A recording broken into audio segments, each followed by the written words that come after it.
예수 선교의 설교방송 시간입니다. 오늘 설교방송은 존 웨슬리 회심 기념 주일을 맞이하여 신약성경 로마서 4장 1절부터 8절의 말씀을 가지고 행위로 말미암지 않는 아브라함의 의라는 제목으로 예수 선교의 조은찬 목사님의 설교가 있겠습니다.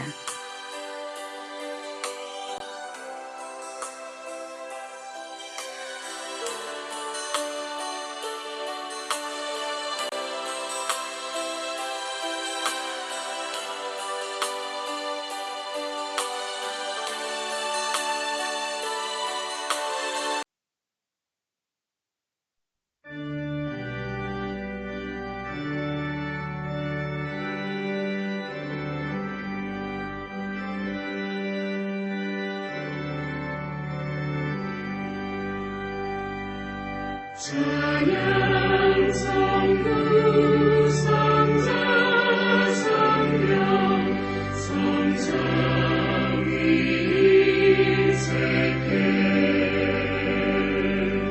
영원 무궁하기까지 영광을 돌리세 영광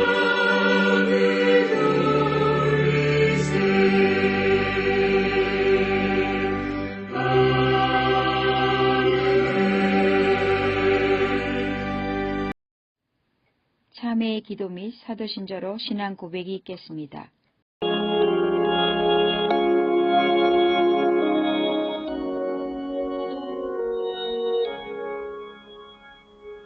다 같이 참회의 기도 및 사도신조로 신앙 고백 드리겠습니다. 전능하신 하나님, 이제 5월이 지나가고 있는 이때 무더운 여름을 맞이하게 되면서 우리의 몸도 마음도 지쳐가는 계절을 맞이하게 되었습니다. 그러나 아직도 봄의 기운을 느끼면서 마지막 봄의 끝자락에서 예수님의 승천과 성령의 강림에 이어 존 웨슬리 목사님의 회심일을 기념하는 절기를 맞이하면서 우리의 죄와 허물을 고백하기 위하여 또다시 머리를 숙였습니다. 웨슬리 회심 기념일에 즈음하여 모든 사람이 다 죄 아래 있고 의인은 하나도 없다는 주님의 말씀을 생각하면서 우리 스스로 의인처럼 행동해 왔던 지난 날들을 돌아보며 참회의 기도를 드립니다. 예수님을 믿는 믿음으로 말미암는 하나님의 의를 믿지 못하고 나의 노력과 공로와 선행으로 하나님의 의에 이룰 수 있다고 생각하였고 심지어는 그리스도를 믿는 신앙생활을 버리고 다른 종교로 개종까지 하면서 하나님의 의를 추구하려고 하였습니다. 그리스도 예수 안에 있는 성량으로 우리 죄를 관과하심으로 하나님의 은혜로 값없이 의롭게 됨에도 불구하고 하나님이 값없이 주시는 은혜를 차버리고 나 자신의 행함으로 하나님의 의를 추구하는 생활을 반복하며 살아왔습니다. 웨슬리 목사님도 하나님의 은혜로 주어지는 하나님의 의를 체험한 회심의 사건을 경험한 후 새롭게 변화된 삶을 살았습니다. 그러나 저희들은 아직도 거듭나지 못하고 살아온 지난 날들을 생각하며 참회의 기도를 드려오니 용서하여 주시옵기를 기도드려옵나이다. 수고하고 무거운 짐진 자들아 다 내게로 오라. 내가 너희를 쉬게 하리라. 나는 마음이 온유하고 겸손하니 나의 멍에를 메고 내게 배우라. 그리하면 너의 마음이 쉼을 얻으리니 이는 내 멍에는 쉽고 내 짐은 가벼움이니라 하시니라. 아멘. 우리 사도신조로 신앙 고백 드리겠습니다. 전능하사 천지를 만드신 하나님 아버지를 내가 믿사오며 그 외아들 우리 주 예수 그리스도를 믿사오니 이는 성령으로 잉태하사 동정녀 마리아에게 나시고 본디오 빌라도에게 고난을 받으사 십자가에 못 박혀 죽으시고 장사한 지 사흘 만에 죽은 자 가운데서 다시 살아나시며 하늘에 오르사 전능하신 하나님 우편에 앉아 계시다가 저려서 산 자와 죽은 자를 심판하러 오시리라. 성령을 믿사오며 거룩한 공예와 성도와 서로 교통하는 것과 죄를 사하여 주시는 것과 몸이 다히 사는 것과 영원히 사는 것을 믿사옵나이다. 아멘.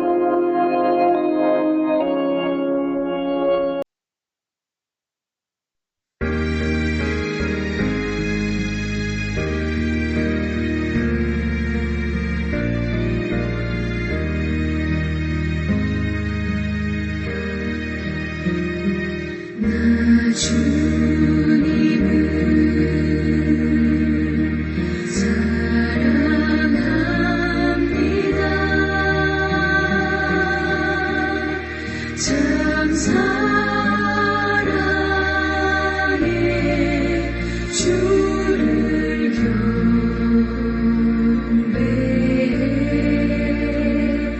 한 마음으로 찬양하오니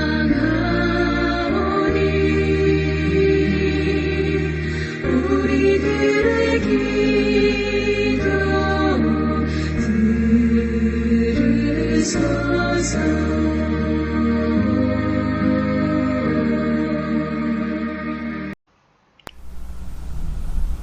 이어서 오늘 방송 설교를 위한 성경 말씀 봉독이 있겠습니다.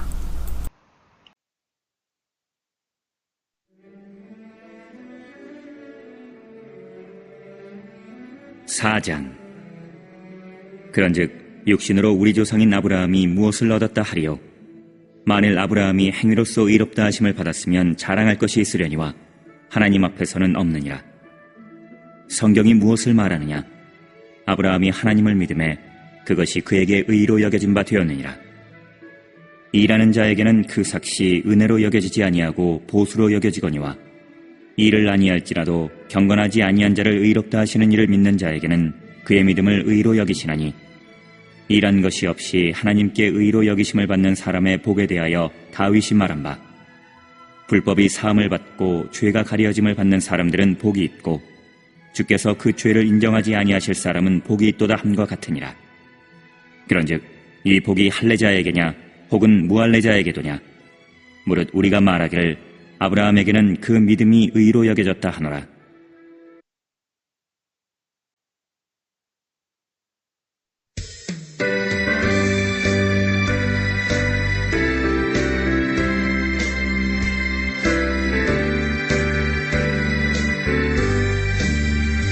주의 음성을 내가 들으니 사랑한단 말일세 믿는 마음으로 주께 가오니 나를 영접하소서 내가 매일 십자가 앞에 더 가까이 가오니 구세주의 흘린 몸의 피로써 나를 정케 하소서 주여 넓으신 은혜 베푸사 나를 받아주시고 나의 품은 뜻 주의 뜻같이 되게 하여 주소서 내가 매일 십자가 앞에 더 가까이 가오니 구세주의 흘린 몸의 피로써 나를 정케 하소서 주의 보좌로 나아갈 때에 어찌하니 기쁠까 주의 얼굴을 항상 배우니 더욱 친근합니다 내가 매일 십자가 앞에 더 가까이 가오니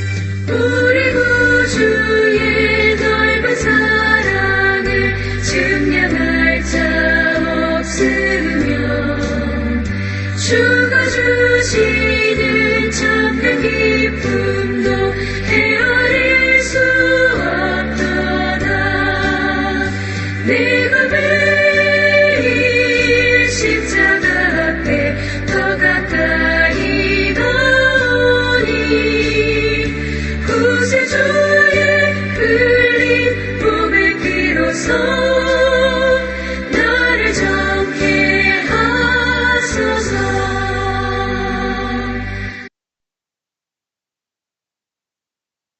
예, 오늘은 존 웨슬리 회심 기념일을 맞이해서 행위로 말미암지 않는 아브라함의 의라는 제목으로 신약성경 로마서 4장 1절부터 9절 말씀 보겠습니다. 5월 24일이 존 웨슬리 회심 기념일입니다. 그래서 이번 주는 존 웨슬리 회심 기념일로 지키게 되었습니다. 먼저 웨슬리에 대한 간단한 소개를 하면요. 존 웨슬리는 1703년 6월 28일, 아버지는 신부였습니다. 영국 국교의 신부였고요. 그리고 이제 고향은 에버스 이렇게 발음되는데 에버스에서 출생했고요. 아버지 이름은 사무엘 웨슬리, 어머니 이름은 수산나 웨슬리. 그리고 15번째 자녀로 태어났습니다. 그리고 찰스 웨슬리 동생, 유명한 또 이제 찬송가 이런 걸 많이 지은 그런 동생이 있었는데 그 동생은 16번째 자녀라고 합니다. 그리고 이제 이렇게 거의 19명의 자녀 중에서 15번째니까요. 근데 아마 이 출생 기록을 보면은 5명은 낳자마자 죽고 또 나머지 또 5명인가 이렇게는 또 조금 자라다가 다 이렇게 사망했다고 합니다. 그래서 당시에는 이렇게 사망률이 높았기 때문에 이렇게 많은 자녀를 두고 그랬지만은 심지어는 어떤 가정은 10명의 자녀가 있지만은 다 죽고 한두 명이 남는, 또 당시에 흑사병이나 이런 게 아주 굉장히 유행해가지고 이렇게 생존율이 높지 않았다고 합니다. 그래서 많은 자녀를 두는 것이 당시에 그렇게 일종의 풍습으로 이렇게 여겨지고 있습니다. 그리고 이제 이게 자녀들이 많다 보니까 어머니의 엄한 교육을 받고 자랍니다. 그래서 사실은 어머니는 아마 이게 그러니까 국교도가 아니고 비국교도였습니다. 국교도는 오늘날 말이 영국 성공회였죠. 그래서 이제 비국교도, 그리고 아버지는 이렇게 국교도 신부로서 이렇게, 그리고 그래서 이제 이 국교도에서 이렇게 하다 보니까 당시에 갈등이 많이 있었다고 합니다. 비국교도하고. 그래서 심지어는 아버지가 또 국교도였으니까요. 그래서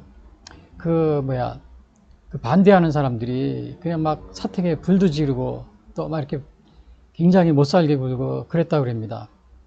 심지어는 존 웨슬리가 6살 때인가요? 7살 때 사택에 불이 났습니다. 불이 나가지고 정말 거의 죽을 뻔했습니다. 2층에 있었는데요. 내려오지 못하고 있다가 마치 이제 교인들이 와서 도와줘가지고 사다리를 놓고서, 사다리를 놓은 게 아니고 이렇게 이제 사람 위에 올라가서 이렇게 하는 거 있잖아요. 우리 체육 시간에 보면은 어깨 이렇게 위에 올라가고 그런 식으로 해가지고 2층에 있는 존 웨슬리를 이제 목사님이죠. 당시에 어린 아이였었죠. 웨슬리를 구했다는 그런 기록도 있습니다. 그리고 또 이제 10살쯤이 좀 넘어가지고는 당시에 유행한 병이 있었는데 천연두 같은 게 굉장히 유행했답니다. 그러니까 질병, 흑사병, 천연두, 당시에는 한번 이런 게 걸리면은 사망률이 높았답니다. 그래서 여기 웨슬리 목사님 가정도 19명의 자녀를 낳았지만 10명이 거의 10명인가 9명이 죽었어요. 그냥 낳자마자 죽은 게 5명이고. 그래서 자라다가도 무슨 병에 걸렸다면 그냥 치사율이 높아가지고, 웨슬리도 11시간 12살에 이 천연두에 걸렸는데, 당시에는 이거 한번 걸리면은 열이 나고 혼수 상태에 빠지면 거의 대부분이 죽는다고 합니다. 그래서 웨슬리 목사님도 이렇게, 정말 그렇게 누워가지고 그냥 열이 나고 그런 상태에 있었는데, 그때 이제 어머니 수산나 웨슬리가 이제 교회 가가지고 성전에 앉아서 그냥 또 그렇게 웨슬리를 살려달라고 기도를 했다고 그럽니다. 그래서 그런지 다시 병에서 기도가 끝나고 새벽 기도인가에 가서 이렇게 보니까는 눈을 뜨고 있다고 그러더라고요. 그래서 살았다고 이제 그러한 그 이야기도 있습니다. 그리고 이제 옥스퍼드 17살에 옥스퍼드 크리스도 대학교에 입학을 했고요.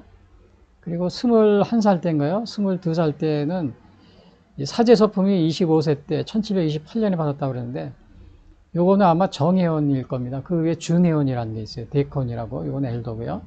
데이컨은 아마 22세 때인가 이렇게 받은 그런 게 있습니다. 그래서 학교 다니면서 신성 클럽을 조직했고요. 이때가 이제 26세 때랍니다. 이때 이제 규칙적으로 금식도 하고 기도도 하고 구제도 하고 막 이렇게 하니까 이제 규칙적으로 이렇게 하는 걸 보고서 메소디스트 이때 이제 사람들이 부르기 시작했다고 그럽니다. 그리고 이제 그 후에는 요 미국 선교를 간 게 빠져 있는데 미국 선교를 갔는데 대서양을 3달에 걸쳐서 그 영국의 식민지였던 그 조지아 사바나 그쪽으로 이제 이렇게 선교를 가게 됩니다. 부탁을 받고요. 그래서 갔는데 거기에 한 2년 반 정도 있으면서 굉장히 어려움을 많이 겪습니다. 그래서 자기가 갈 때는 그 인디안들을 전도하러 갔다 그랬는데 그러한 마음을 먹고 가는데 정말 너무나 많은 어려움을 거기서 겪다가 제대로 이렇게 하지 못하고 다시 영국으로 돌아왔는데 그래서 나중에 이제 웨슬리가 그럽니다. 내가 인디안을 구하러 갔는데 정말 구원을 받을 사람은 내가 아니고 인디안이 아니고 내가 아닌가? 이런 그 고백도 한 것이 그 일기에 나와 있습니다. 그래서 이것이 그러니까는 그런 다음에 이 당시에 그 웨슬리 목사님은 물론 여기서 이제 올더 스케이트 체험이 나오는데 요 전에도 보면은 올더 스케이트 요 체험 전에도 굉장히 웨슬리는 아주 엄격하게 또 아주 성경 공부라든지 이런 거를 철저하게 이렇게 하면서 생활했습니다. 근데 구원에 대한 확신이 없었던 겁니다. 근데 이제 그 미국의 조지아에 거기 가면서 거기서도 이제 모라비안 교도를 만나고요. 또 가기 전에도 그렇고 또 갔다 와서도 정말 영국에서 그 모라비안 교도들과 이렇게 만나면서 신앙에 대한 얘기를 많이 합니다. 근데 그 당시에 그 모라비안 교도들은 이제 종교 개혁에 영향을 받았던 그러한 사람입니다. 그러한 사람을 통해서 믿음에 의한 구원, 그러한 얘기를 자주 듣게 됩니다.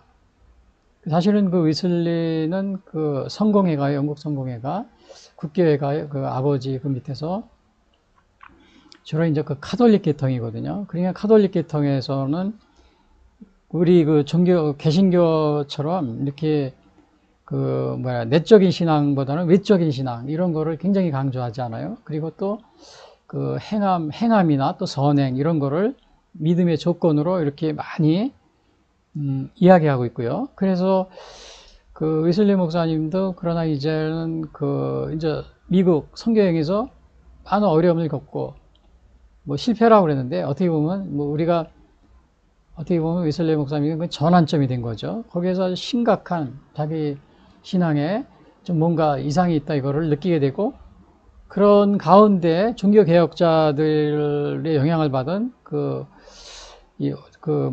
모라비안 교도들하고 이렇게 교류하면서 믿음에 의한 그러한 신앙에 대한 이야기를 듣고 이제 많은 그 마음에 이제 신앙적인 갈등을 겪게 됩니다. 그러다가 1738년 그때 5월 24일이죠. 여기서 새벽에 5시에 이제 일어나서 성경을 보고 또 기도하고 하루 종일 그렇게 하고 있다가 오후 저녁이 늦게 이 올더 스케이트 거리를 이렇게 거닐다가 거기서 이렇게 그 모라비안 교도들의 그 신도회에 우연히 참석했다가 그 사회자가 그 루터의 로마서 주석 서문을 읽는 것을 듣다가 여기서 회심을 합니다. 회심을 해요. 루터의 그 로마서 주석 서문, 이거 한 10페이지 정도 돼 있는데요. 그 내용이 각 것을 이렇게 장마다 소개하는데 그 내용이 대부분의 믿음에 의한 구원입니다. 이 사실은 그 로마서 전체가요. 그리고 뭐 한 10장 정도 좀 넘어가면은 그때는 이제 우리 성화에 대한 이야기가 나오지만요. 그래서 여기에서 웨슬리가 아주 회심을 하게 됩니다. 아, 이 믿음이라는 것은, 구원이라는 것은 내가 열심히 선행을 행하는 거나 또 나의 행함, 또 나의 노력으로 되는 것이 아니고 그 하나님의 은혜로서 우리가 그 구원을 받게 된다. 이러한 것을 깨닫게 됩니다. 그래서 이 올더 스케이트 체험은 그 존 웨슬리가 그 전에 그 율법주의적인 신앙, 여기에서 복음주의 신앙으로 이렇게 바뀐 그러한 그것을 이렇게 많은 그 웨슬리 신학자들이 이렇게 해석을 하고 있습니다. 제 얘기가 아니고 다 대부분의 우리 웨슬리 목사님 그렇게 해석을 하고 있어요. 근데 그래가지고는 여기에서 이제 그 위에는 이렇게 이제 회심을 하고 나서 또 근데 영국 국교에서는 강대 이게 하는 걸 내주지 않는 겁니다. 그러니까 웨슬리 목사님의 거리에서 이렇게 거리 설교를 하게 됩니다. 거리 설교하는데 대단한 그 사람들이 모여듭니다. 엄청난 인파들이 모여들고 정말 많은 그러한 그 거리 설교로서 많은 사람들이 전도하게 됐고요. 그리고 1753년에 50회 때는 감리회를 이렇게 구성합니다. 그것이 여기 페더레인 선교에서 분리가 된 건데 영국 남부 화이트 섬의 그 최초의 감리회를 구성했다고 이렇게 1753년에 이렇게 기록이 되어 있습니다. 그리고 그 전에 또 1751년에는 48세 때 메리 바질과 결혼했는데 좀 이게 결혼 생활이 좀 맞지 않아가지고 나중에 78세 때 그 메리 바질이 먼저 사망하게 됩니다. 사망하게 되고 근데 결혼 생활이 굉장히 좀 이렇게 불행한 결혼 생활이었습니다. 처음에 그 웨슬리가 사실은 독신으로 지내려는 이러한 생각이 굉장히 강했기 때문에 좋아하는 여인이 있고 또 웨슬리를 좋아하는 여인이 있어도 뭐 나와 결혼해 주시겠습니까? 아니면 이렇게 프로포즈를 막 망설이는 겁니다. 왜냐하면 이렇게 독신에 대한 그러한 강한 그 신앙적인 그런 게 있었습니다. 뭐 한 3-4명 그런 좋은 여자 배우자감이 있었지만은 그 여자 쪽에서도 좋아하고 그렇지만 웨슬리가 확실하게 대답을 안 하는 거예요. 이게 아무런 청원도 없고 막 그러는 거예요. 그러니까 여자들이 가버리고 다 그랬습니다. 근데 마지막에 이제 48세 때 정말 이렇게 다쳐가지고 치료받다가 간호해던 그 메리 바질이라는 이런 미망인가, 물론 자녀가 있는 그 미망이지 이렇게 결혼해가지고는 근데 그 생활이 좀 맞지 않아가지고 굉장히 어려움을 많이 겪었습니다. 그래도 그 어려운 가정생활 어려움에도 잘 극복하고 마지막까지 잘 또 목회를 이제 해나가셨는데요. 그리고 이제 그런 가운데 84세 때 존 웨슬리 목사님 84세 때 동생이 먼저 세상을 뜹니다. 그리고 이제 이 찰스 웨슬리라고 그러죠, 동생의. 찰스 웨슬리가 존 웨슬리 목사님이 초기에 이제 그 결혼하려고 할 때 굉장히 반대를 많이 했습니다. 그래서 몇 번인가 그래가지고 나중에 제가 조금 전에 말씀드린 그 메리 바지로 결혼할 때는 아예 얘기도 안 하고 그냥 결정해버린 겁니다. 결정해버렸는데 하여튼 나중에 그것도 알고서 이 웨슬리 목사님이 결혼하는 거를 그 주위 사람이 알기만 하면은 반대를 그렇게 심하게 했습니다. 반대를. 그래서 정말 굉장히 가정생활의 어려움을 많이 겪은 것이 아주 굉장히 좀 아쉬운 그러한 면으로 남아 있습니다. 1791년 86세에 사망했는데 시티로드 교회에 안장이 되어 있다. 이렇게 되어 있습니다. 근데 사실은 이제 오늘날 그 웨슬리 회심이 제가 이제 회심에 대해서 또 이렇게 말씀드리겠지만 우리 웨슬리 목사님이 이제 회심을 통해서 또 기념을 또 모이고 또 예배드리고 이렇게 하다 보니 이런 게 이제 거의 오랫동안 계속됐잖아요. 또 감리교회가 창설되고요. 근데 오늘날에는 이 웨슬리 목사님이 전혀 웨슬리 목사님의 의도와는 다르게 굉장히 우상화로 변질이 되어 있는 그러한 느낌이 듭니다. 꼭 그렇다는 건 아니고 의사로 변질이 되어 있는, 제가 감리교도 저도 어릴 때부터 감리교에서 자랐고 감리교 세례받고 또 감리교 이렇게 교회에서 봉사하고 또 한국에서도 감리교 신학 대학원을 나오고 미국에서도 감리교 신학과를 나오고. 근데 이제 제가 이렇게 감리교를 이렇게 보면은 굉장히 웨슬리 목사님 자신이 우상화로 되어 있다는 거예요. 웨슬리 목사님 의도와는 다르게. 저는 그걸 많이 느낍니다.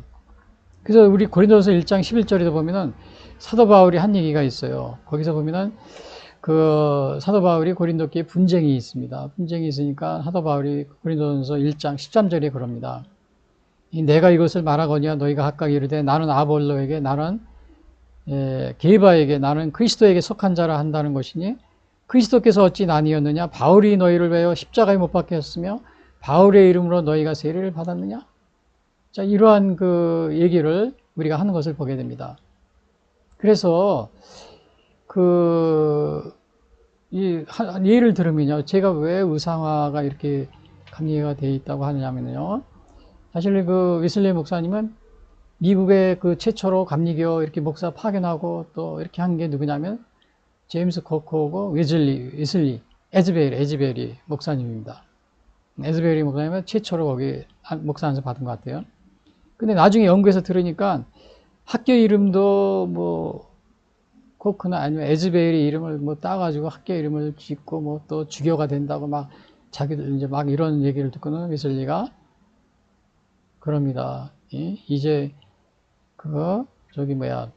어떻게 막 자기를 높이면서 그렇게 할 수 있겠느냐, 그러면서 학교 이름까지도 이름을 짓는다 하니 내가 참 이것을 섭섭하게 생각한다, 막 이런 식으로 얘기를 합니다. 학교 이름에 자기들의 그 이름을 넣는 것까지도 웨슬리가 남으라고 그러고 있습니다. 근데 여러분, 오늘 저도 우리 감리교 이렇게 우리 이번에 감리교 학교가 우리 대한민국에 3개가 있는데 정규 대학이에요. 이번에 합쳐가지고 뭐 서울건교회 웨슬리 신학대학원으로 목회 전문으로 하나로 통폐합한다고 그러더라고요. 그 이름도 웨슬리 대학. 그래서 저는 제가 왜 감리교가 자꾸 우상화가 된다고 웨슬리 목사님 우상화 시키냐고 하면은, 자, 이게 제가 언젠가도 이 감리교 이렇게 오래간만에 제가 졸업한 지 한 30년, 40년 만에 서울 이렇게 감리교 신학대학을 방문해 봤어요. 물론 이제 방문했는데 저 있을 때는 없었지만 예배당을 하나 크게 졌더라고요. 근데 졌는데 이름이 웨슬리 회신 기념관이에요. 기념관인데 정문 바로 기념관 앞에 웨슬리 목사님의 이렇게 사진이 있고 세계는 나의 교구다. 또 그 건물 이름마다 다 그래서 지금 제가 이렇게 학교를 이렇게 아무리 둘러봐도 예수님의 흔적은 찾아보기가 어려운 겁니다. 예수님의 흔적은 다 웨슬리. 또 이번에 학교도 감리교 신학대학, 뭐 모건대학 이런 거 다 통합해가지고 또 웨슬리 신학대학원을 하나로 만든다고 목회를 전문하는 이렇게 하는데, 아마 물론 뭐 정체성을 지키는 건 좋습니다. 그러나 제가 볼 때 이거 웨슬리 목사님이 그 미국에 파견한 그 코크나 에즈베리 이러한 그 최초의 그 감리교 목사들을 파견하면서도 나중에 들으니까 자기들의 이름으로 학교 이름도 자기들의 이름을 짓고 막 이런다는 소리를 듣고 남으라는 그러한 서신을 쓴 것을 이렇게 아마 제가 기억하고 있는데요. 웨슬리 목사님도 아마 이렇게 본인 이름으로 학교 이름을 새로 짓는 이렇게 하는 걸 싫어하실 겁니다. 지금 그래서 제가 감리교가 이제 물론 웨슬리 저도 회신 기념 이렇게 매년 하지만은 너무 우리 우상에 빠지지 말자. 우상화하지 말자. 웨슬리 목사님 의도와는 다르게. 또 우리도 모르는 사이에. 또 이거 우리 감리교뿐만이 아니고 장로교는 또 뭐 존 칼빈이라 또 무슨 뭐 또 다른 교파는 또 뭐 그렇게 막 하더라고요. 그러니까 이제 우리가 이런 우상화로 변질되는 이러한 것을 우리가 조심해야 됩니다. 내가 이것을 말하거니와 바울이 그랬죠. 너희가 아까 이래 나는 바울에게, 나는 아볼로에게, 나는 게바에게, 나는 그리스도에게 속한 자를 한다는 것이니 그리스도께서 어찌 나뉘었느냐? 바울이 너희를 위해 십자가에 못 박혔으며 바울의 이름으로 너희가 세례를 받았느냐? 자, 오늘 이것을 우리 꼭 명심하시기 바랍니다. 이것을 여러분들이 조심하지 않으면 오늘날 많은 우리 주위에 이단 교파가 있잖아요. 거기 보면은 와, 자기들의 그 교주를 완전히 우상화하는 이거하고 뭐가 다릅니까? 뭐 감리교는 이단이 아니고 뭐 주위에 있는 이단 교파들은 이단이니까 교주를 신격화해도 안 되고 감리교회는 해도 되는 겁니까? 예. 물론 그렇게까지 되지 않지만은 물론 이 주위에 이단 교파는 뭐 스스로 재림주라고 하니까 뭐 당연히 이렇게 비난받고 이걸 받는 거지만 또 우리 스스로도 이런 거에 대해서 좀 조심해야 되지 않을까 이런 생각이 듭니다. 자, 그리고 오늘 회심, 여기에 보면은 회심은 죄로부터 자신을 돌이켜 믿음으로 그리스도에 나아가는 거. 이건 사전에 있는 걸 제가 써놓은 겁니다. 제가 의미로 쓴 것이 아니고. 그리고 회심에는 보니까 회개와 신앙으로 이루어진 하나의 그 사건, 이렇게 보고 있습니다. 그래서, 그런데 이제 우리가 회심 그랬는데, 사실은 바울도 이 성경에 보면은 그 우리 성경책을 읽다 보면 제목이 바울의 회심 이렇게 써 있어요. 그리고 우리가 잘 아는 뭐 성 어거스틴 같은 거 어거스틴의 회심 이런 식으로 그 전기를 다 보면 그러면 이 바울의 회심과 어거스틴의 회심 그 다음에 우리 웨슬레 목사님의 회심하고 같은 거냐?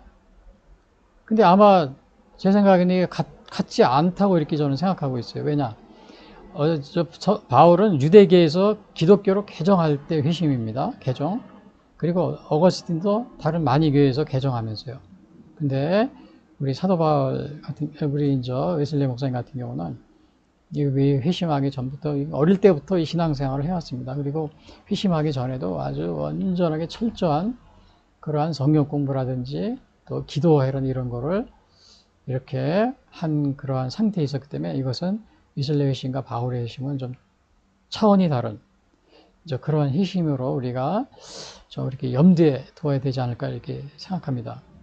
그리고 그 우리 목사님의 그 회심의 순간은 뭐 매년 제가 이렇게 할 때마다 또 읽어드리는데요.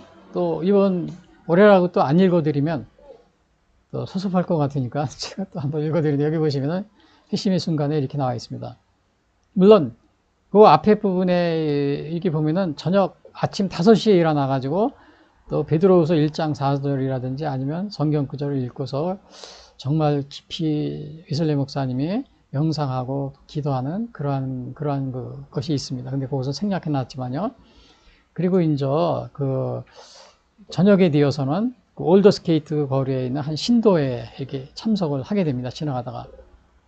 근데 여기 나와 있듯이 그 마르틴 루터의 그 로마서적 서문을 사회자가 읽고 있었는데 그 8시 45분경에 그것을 읽는 중에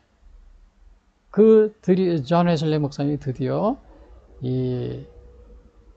어떻게 보면은 이 회심을 어떻게 보면 새로운 뭐라 그러나요? 우리라면 성령 세례를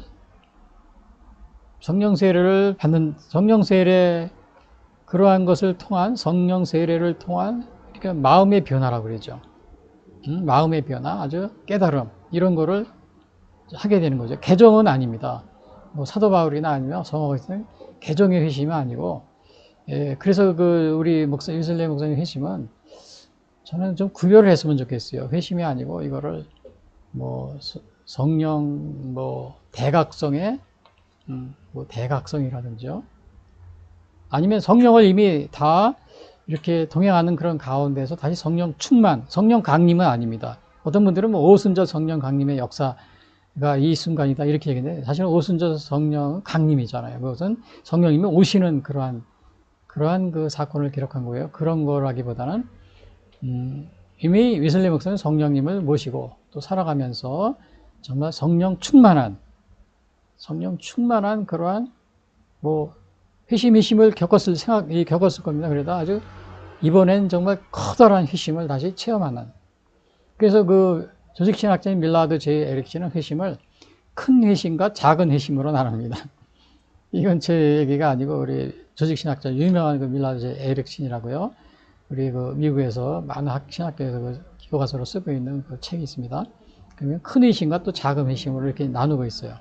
그래서 이런 그 회심을 통해서 하여튼 웨슬레 목사님이 새롭게 거듭나는 이러한 변화를 갖게 됐다는 것이죠. 그래서 여기 8시 45분에 이렇게 쓰고 있습니다.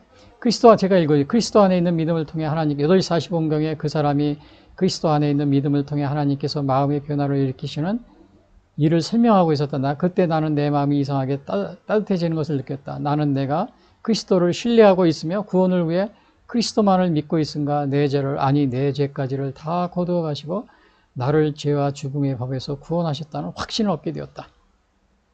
여기서 이것이 이제 여기서 중요한 거 제가 밑줄을 쳐놨죠. 그리스도를 신뢰하고 또 있으며 구원을 위해 그리스도만을 only Jesus입니다. 그 다음에 내 죄와 죽음의 법에서 구원하셨다는 확신을 얻었다. 그래서 구원에 대한 확신을 여기서 웨슬레 목사님이 회심에서 이야기하고 있습니다. 그러나 이 구원의 확신 이런 걸 얘기하면 어떤 분들은 뭐 구원파가 아니냐 또 이런 식으로 실제로 어느 그 유명한 그 장로교 그 신학자분은 그거를 감리교나 아니면은 저기 뭐야 조나단 에드워드 같은 그 미국의 이러한 그 것은 구원파적인 요소가 있다 막 이렇게 해서 이렇게 그거를 이렇게 얘기하는 경우도 제가 그런 그 사설을 읽은 적이 있습니다. 그러나 그리고 심지어는 그 어느 장로 다른 교파나 아니면 천주교 이런 데서는 구원의 확신을 알 수 없다 이런 식으로 또 얘기를 하고 있어요. 그러나 우리 웨슬레 목사님이 여기서 나를 구원하셨다는 확신을 얻었다. 이런 예를 여기서 분명히 하고 있습니다. 확신을 얻었다. 물론 이 확신은 우리가 구원에 대한 확신은 사실은 우리가 이 땅에 살면서 이 구원에 관한 것은 우리가요 예수님을 믿음으로 거기에서 끝남으로 우리가 이 구원의 사역은요 예수님 혼자만 이루어진 것이 아닙니다. 우리는 보통 예수님을 믿으십시오 그래야 구원 이렇게 얘기하잖아요. 근데 이 구원 사역에는요 에베소 1장에 보면 하나님이 개입하십니다. 태초부터 예정하시고 계획하시고 그 다음에 예수님이 오셔서 구원 사역을 수행하시고 그 다음에 성령님이 인치신다고 그랬어요. 성령님이 인치신다 보증으로. 그래서 우리가 성령님이 인을 치시고 보증하시기 때문에 우리가 이 땅에서 구원의 확신을 이렇게 구원의 확신을 가지고 살아갈 수가 있는 겁니다. 만약에 성령의 보증이 없다면 우리는 구원의 확신을 가질 수가 없습니다. 오늘 그래서 여기 웨슬레 목사님도 죄와 죽음의 법에서 구원하셨다는 확신을 얻었다 그랬잖아요. 이거는 성령의 그 사건입니다. 성령이 보증을 하는 이러한 사건입니다. 근데 대개 우리는 예수님만을 믿으면 구원 얻어. 신앙 고백이 있어요. 해야 구원 얻어. 이렇게 생각하고서 우리가 이 땅에서 구원의 확신을 가질 수 없어. 죽어봐야 알아. 나중에. 실제로 그럽니다. 어느 일본 교단에서는. 천주교에도 아마 그 비슷한 그렇게 아마 교리가 있는 것 같고요. 또 개신교에서도 그렇게 믿는 그런 그 교단도 있습니다. 그러나 우리 감리교 웨슬레 목사님은 죄와 죽음에 대해서 구원을 확신 얻었다. 그래서 오늘 구원의 확신은 바로 성령의 보증. 이건 에베소서에 나와 있는. 그리고 에베소뿐만이 아니고 그 사도 바울의 또 예수님의 말씀에서도 보면은 그 요한 복음에도 나와 있잖아요. 성령의 보증, 성령의 인치심 이런 것으로 우리에게 구원의 확신을 그래서 이 땅에서 우리가 구원의 확신을 가질 수 있다는 것을 여기서 또 이렇게 암시해주고 있습니다. 물론 이것은 그 사람마다 교단마다 다르게 해석하는 경우도 있지만 우리 웨슬레 목사님의 이 회심에서는 이것이 이렇게 나타나 있다는 사실을 제가 말씀드리고요. 자, 그래서 오늘은 그 웨슬레 회심은 그러니까 결국은 이건 뭐냐면 율법주의 신앙에서 복음주의 신앙으로 전환한 사건이다. 그리고 여기서 웨슬레 회심의 요거 본문을 보시면은 종교다원주의를 웨슬레 목사님은 그거 관련이 없다는 걸 분명히 알게 돼요. 나는 내가 그리스도를 신뢰하고 있으며 구원을 위해 그리스도만을 믿고 그래서 우리 감리교회는 종교다원주의와 관련이 없습니다. 왜? 웨슬레 목사님 자신이 이거를 분명히 여기서 얘기하고 있잖아요. 그런데 일부 감리교 또 다는 아니지만 부분적으로 이렇게 또 종교다원주의를 이렇게 주장하고 그런 분들이 감리교회 내에도 많이 있고요. 또 최근에는 저는 뭐 WCC나 여기에 감리교가 가입해 있잖아요. 또 NCCK 이런 데서 그런 종교다원주의를 이렇게 이야기하는 이러한 경우가 있는데 감리교회 자체 내에서는 이러한 것에 대해서 본인들이 가입한 이런 기독교 단체에 대해서 거의 40년이 지나도록 제가 이게 봤어요. 40년이 넘었잖아요. 40년이 지나도록 아무런 이의를 제기하거나 교정도 하지 않는 겁니다. 그 사이에 수십 명의 감독회장이 거쳐갔어도 이거에 대해서 아주 교정하는 걸 제가 보질 못했어요.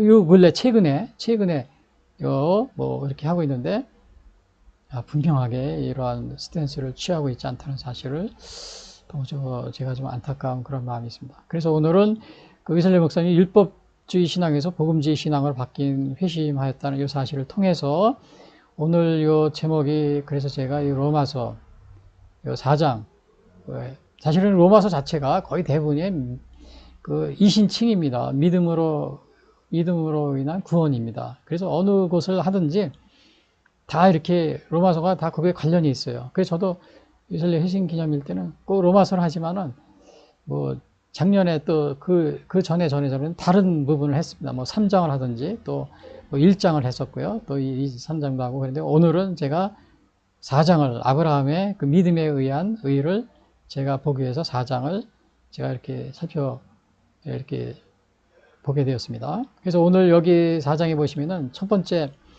여기 제목을 제가 읽어드리겠는데요.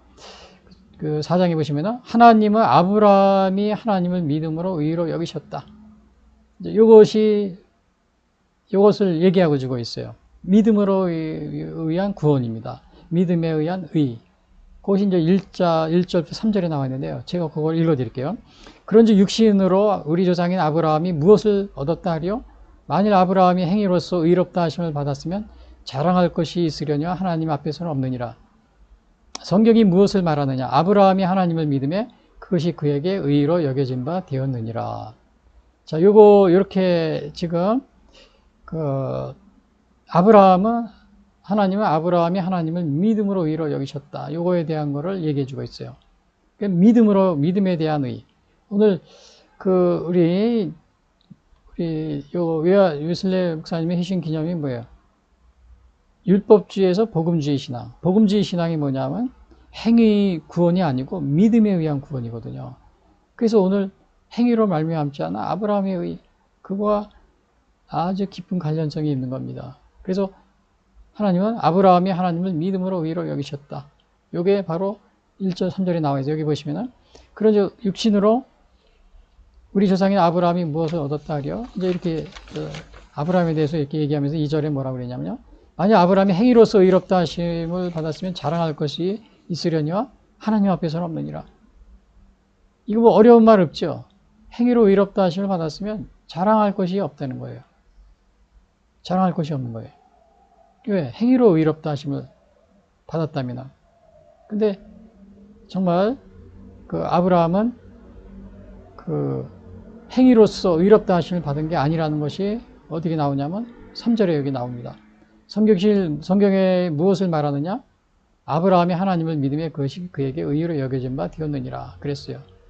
근데 이것은 성경이 어디에 나오냐면은 창세기, 제가 여기 적어놨 창세기 15장에 보면은 하나님이 아브라함에게 말씀하십니다. 너에게 물론 그 전에 이제 너 갈대우르를 떠나 가나안으로 가라. 그래서 또 거기에서 갈대우르로 떠나서 가나안으로 왔어요. 근데 왔는데 또 거기서 아브라함이 이제 그 창세기 15장에 보면은 여호와를 이제 이렇게 아브라함에게 많은 복을 준다고 그러면서 그 많은 자녀의 땅도 물론 이제 아브라함에게 거주할 땅도 너에게 보여줄 땅으로 가라. 그래서 이제 가나안도 주시게 약속해 주시고 또 하나는 너의 후손이 아주 굉장히 이제 하늘의 무뼈를 봐라. 그러면서 너의 후손이 그와 같을 것이다. 이제 이런 얘기도 해주십니다. 사실은 아브라함이 자녀가 그 당시에 없었어요. 자녀가 없었는데 그러나 아브라함은 하나님 그 말을 믿은 겁니다. 그래서 여기 아브라함이 여호와를 믿으니 여호와께서 그를 하나님이 그렇게 말씀하실 때 자녀도 없을 때 내 자녀가 하늘의 무별처럼 이렇게 많을 것이다. 셀 수 없을 정도로 많을 것이다. 이렇게 얘기한 것을 보통 사람 같으면 내가 자녀도 없는데 그거를 하나님 그걸 혹시 잘못 말씀하신 거 아니냐고 이렇게 또 반문할 수도 있어요. 그러나 아브라함은 하나님이 불가능한 그러한 상태에서 말씀하셨지만 하나님의 말씀이기 때문에 그걸 믿었다고 그랬습니다. 또 장차 아브라함에게 그 가나안 땅을 주시겠다는 그런 약속을 뒤에 부분에 또 하십니다. 그것도 또 아브라함이 하나님의 말씀이기 때문에 믿었다고 그래요. 그래서 하나님 여기서 보면 아브라함이 여호와께서 그를 의로 여기셨다고 그랬어요.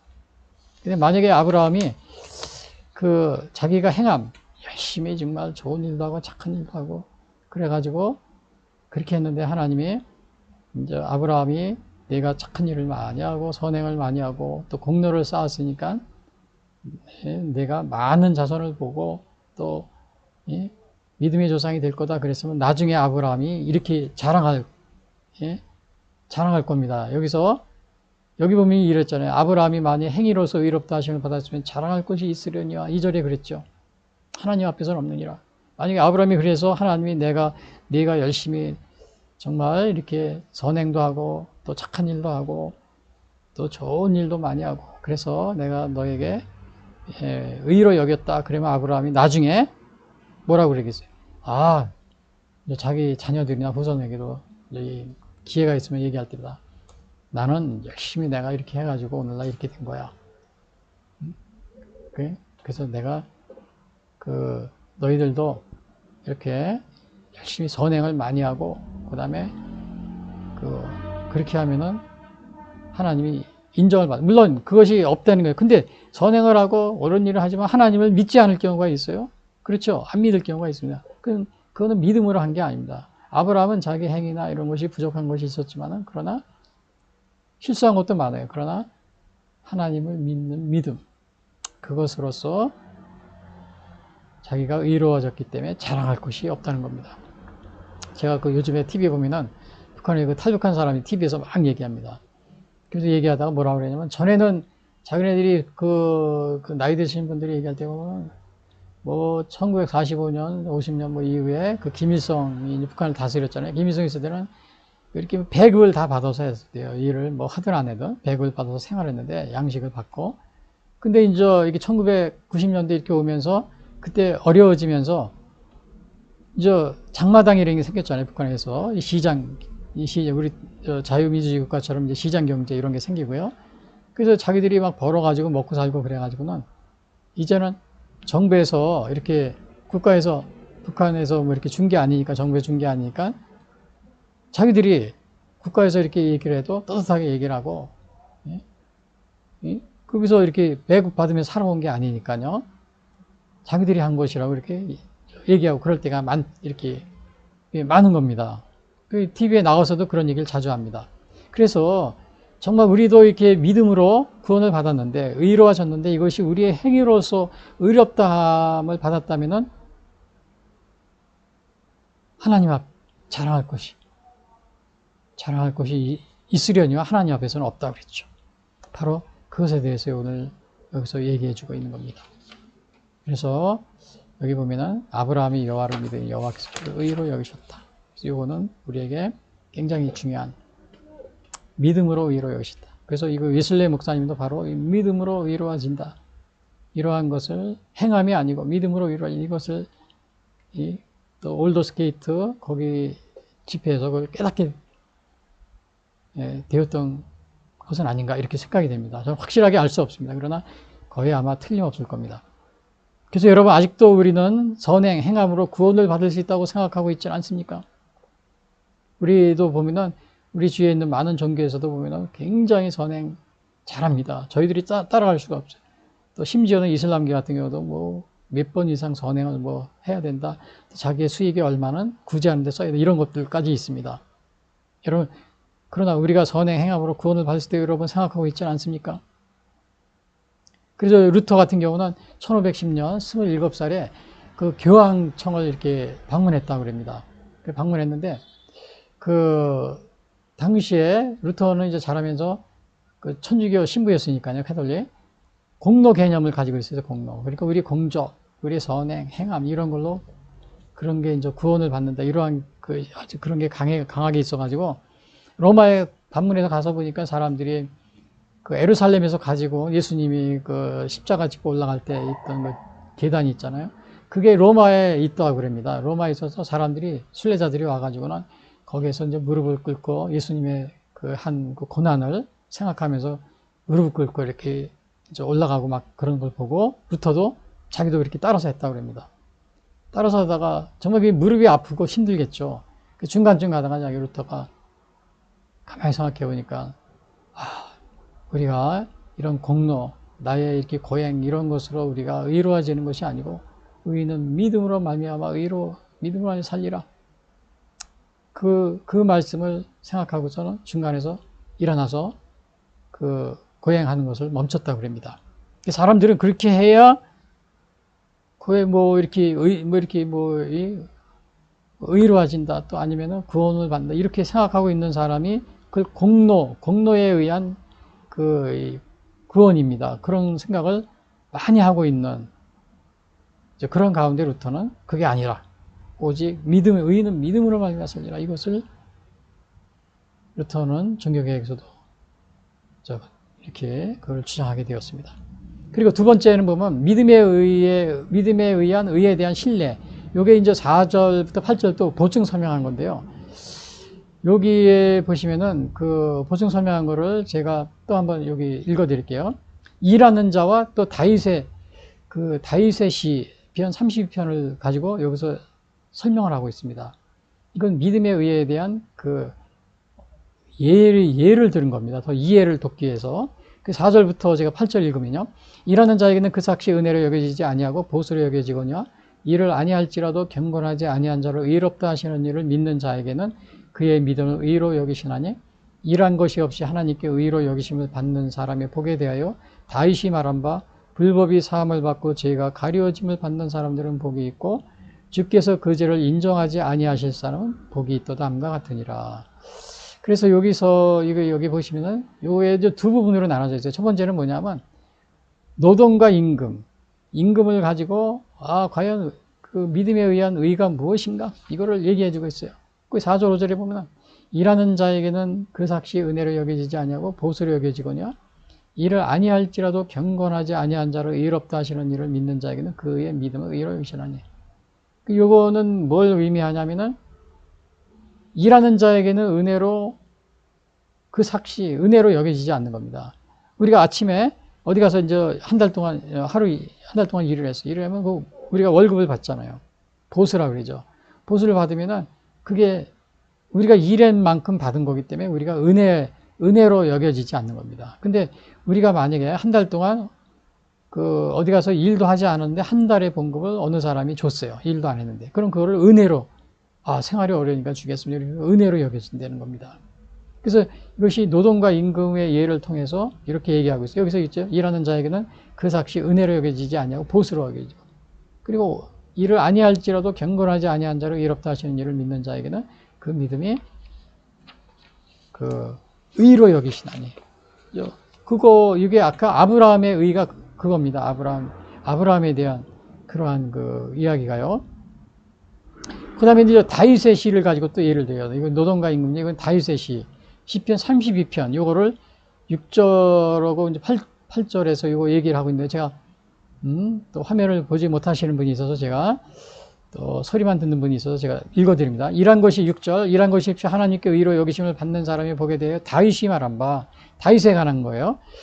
율법이 사함을 받고 죄가 가려짐을 받는 사람들은 복이 있고 주께서 그 죄를 인정하지 아니할 사람은 복이 있도다 함과 같으니라. 이것은 왜 다윗의 시편 32편은 예를 들었냐면요. 다윗은 사실은 요거 쓰기 전에 다윗 왕이 어떠한 실수를 범했냐면요. 다윗 왕이 간음죄와 살인죄를 저질렀습니다. 간음죄와 살인죄. 그건 뭐냐면은 어떠한 밧세바, 우리아의 아내 밧세바, 유부녀이죠, 유부녀. 유부녀인 밧세바를 정말 범하게 됩니다. 왕이 있을 때. 그래서 그걸 감추기 위해서 또 남편인 우리아를 정말 전쟁터에 이렇게 보내가지고 죽게 합니다. 앞에 세워가지고. 그때 요압 장군이 있었어요. 사무엘상에 나오는데요. 거기 보면 그래서 이제 요압 장군을 시켜가지고 앞에 세워가지고 일부러 죽게 해서 자기의 죄를 감추려고 합니다. 그러니까 나단 선지자 와가지고 그거를 이제 꾸짖습니다. 꾸짖으니까 다윗 왕이 이제 회개합니다. 그래서 자기는 정말 간음죄와 살인죄를 저질렀는데 여기 보면요. 그거를 용서함을 받았다는 겁니다. 그래서 쓴 것이 시편 32편입니다. 그러면서 여기 뭐라 그랬어요? 6절에 일한 것이 없이 하나님께 의로 여기심을 받은 사람이 보게 되어 다윗이 말한 바 7절에 뭐라 그랬어요? 불법이 사함을 받고 죄가 가려짐을 받는 사람들은 복이 있고 그리고 주께서 그 죄를 인정하지 아니하실 사람은 복이 있는 한 같으니라. 그러니까 다윗 왕이 자기의 경험에서 정말 이렇게 자기가 그 죄를 용서함 받을 만한 그런 자격도 안 되고 자기가 그러한 것도 한 일이 없는데 하나님이 은혜로서 자기를 용서해 줬다.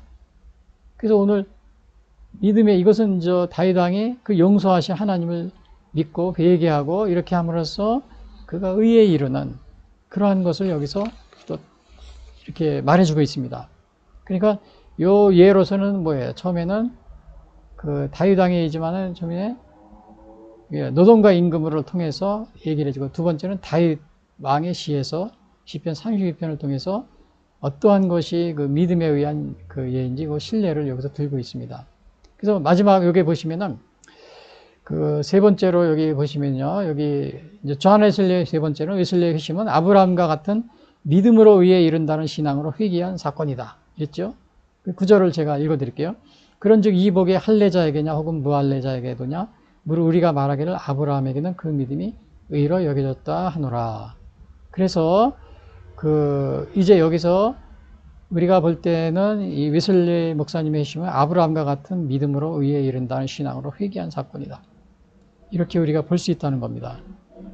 사실은 유대인들은 할례를 받아야 이렇게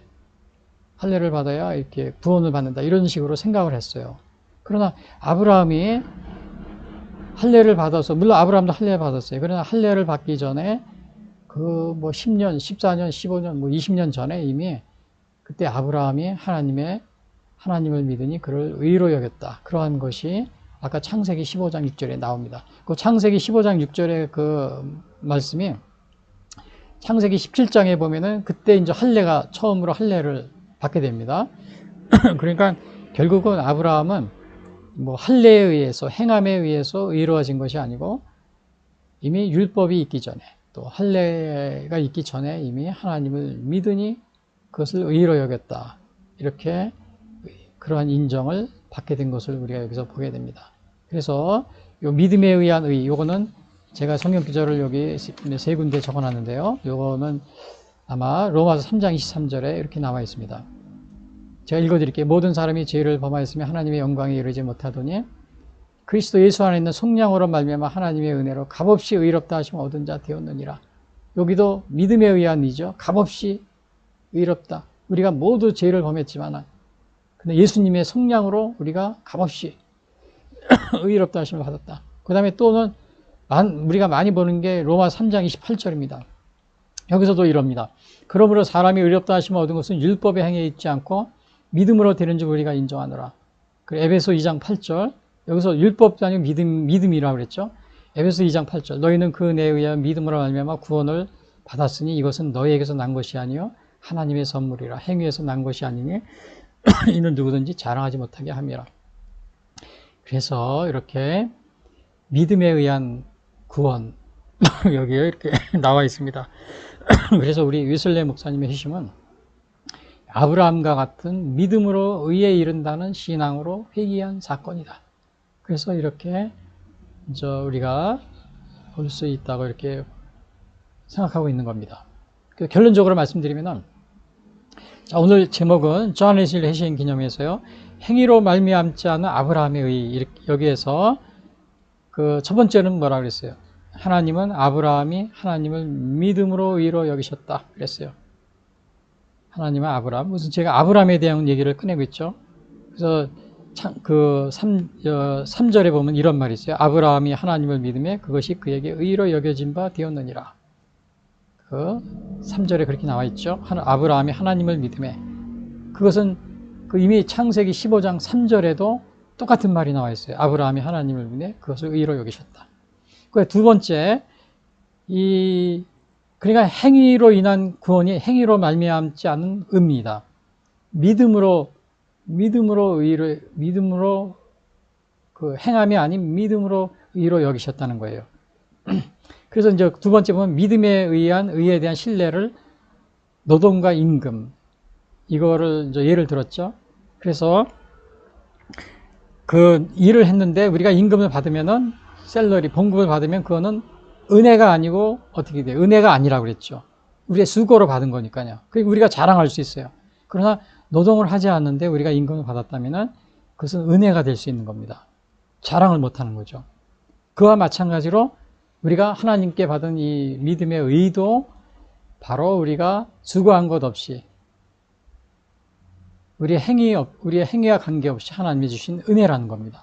또 다윗도 마찬가지예요. 다윗의 그 시편에도 보면은 다윗이 그 정말 간음죄와 살인죄를 짓고 죽을 수밖에 없는 상황이었지만 하나님의 은혜로 그가 정말 제사함을 받고 그래서 쓴 것이 시편 32편인데 거기에서도 다윗이 그 믿음에 의한 그 행위가 아닌 믿음에 의한 그 의를 거기서 또 암시해주고 있습니다. 세 번째는 그래서 좌한 웨슬레의 회심은 아브라함과 같은 믿음으로 의에 이른다는 신앙으로 회귀한 사건이다. 우리가 이렇게 이제 결론을 내릴 수가 있는 겁니다. 그래서 오늘 우리 웨슬레 회심 기념일을 맞이해서 행위로 말미암지 않은 우리 아브라함의 의, 웨슬레 목사님의 그 올더스 게이트 이 회심은 1738년 5월 24일이죠. 이때 회심은 그동안에 그 우리 웨슬레 목사님이 그 율법주의 신앙, 행위 구현, 또 공로, 마르틴 루터도 마찬가지였어요. 마르틴 루터도 율법주의, 또 공로주의 이런 거를 굉장히 이렇게 많이 그런 것을 강조했었는데 나중에 우리 마르틴 루터도 그 믿음에 의한 구원 그것으로 종교개혁을 한 것이고요. 또 그 영향이 이제 우리 웨슬레 목사님도 그 이제 모라비안 그 개혁자들에게서 그 영향을 받은 그 경건주의에서 또 영향을 받은 독일 경건주의나 이런 개혁자들 영향을 받은 모라비안을 통해서 또 믿음에 의한 이야기를 듣다가 결국은 이렇게 회심하는 그러한 사건이 우리 웨슬레 목사님 회심 기념일입니다. 그래서 율법주의 신앙에서 복음주의 그러한 신앙으로 돌아선 것인데 이것은 바로 아브라함이 이미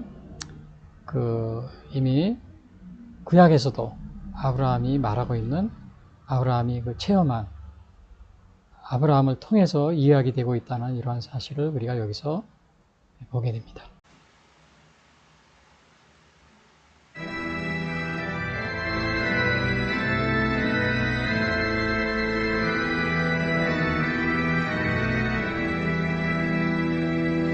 나 같은 죄인까지도 찾아와 주신 주 간곡한 음성 못 잊어 마음은 엽니다. 피 흘려 주신 그 사랑 감당치 못하여 성하신 주님 그 얼굴 우러러봅니다. 목마른 사슴 갈하여 쉬는 물 찾듯이 메마른 영혼 말씀을 갈급해합니다. 진리의 성령 오셔서 인도해 주시고 샘같이 솟는 그 말씀 넘치게 주소서.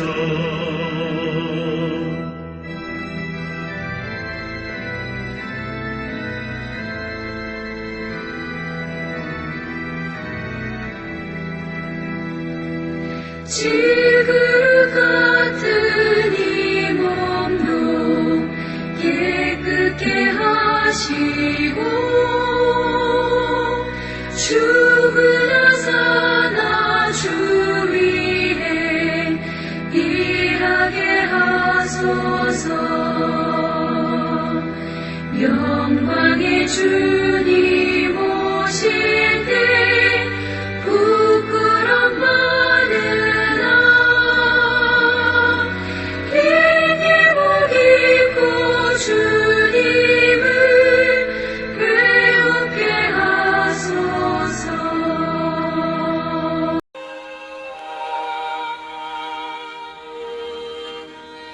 지금까지 예수선교회 설교방송을 시청해 주신 분들께 감사를 드립니다. 하나님은 우리를 사랑해 주시고 우리를 위한 놀라운 계획을 가지고 계십니다.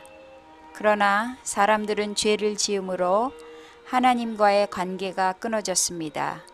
로마서 3장 23절은 모든 사람이 죄를 범하였음에 하나님의 영광에 이르지 못한다고 하였습니다.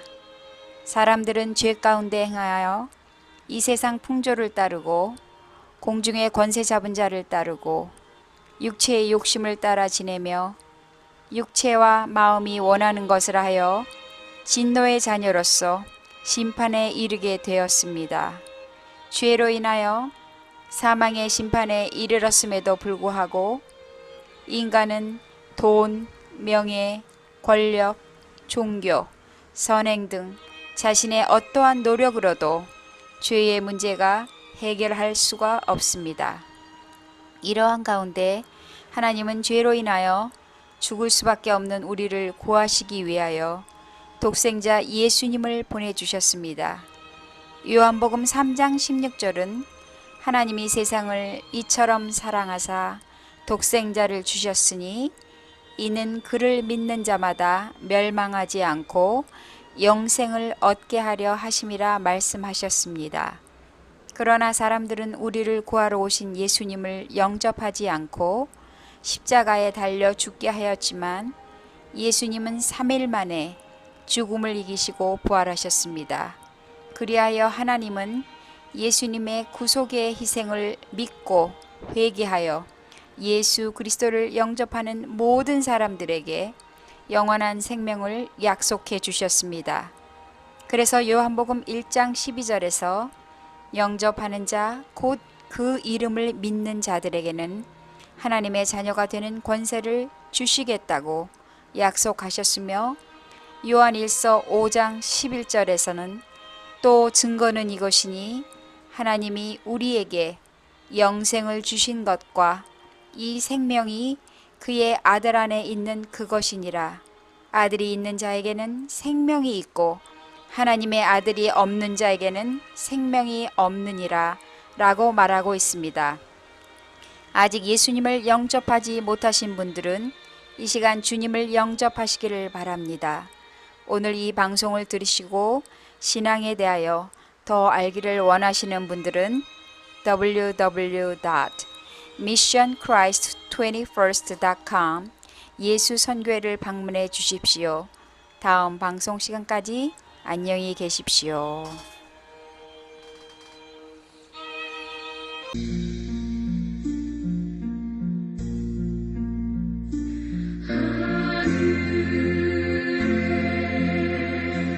계신 아버지 이름 거룩하사 주님 나라 임하시고 뜻이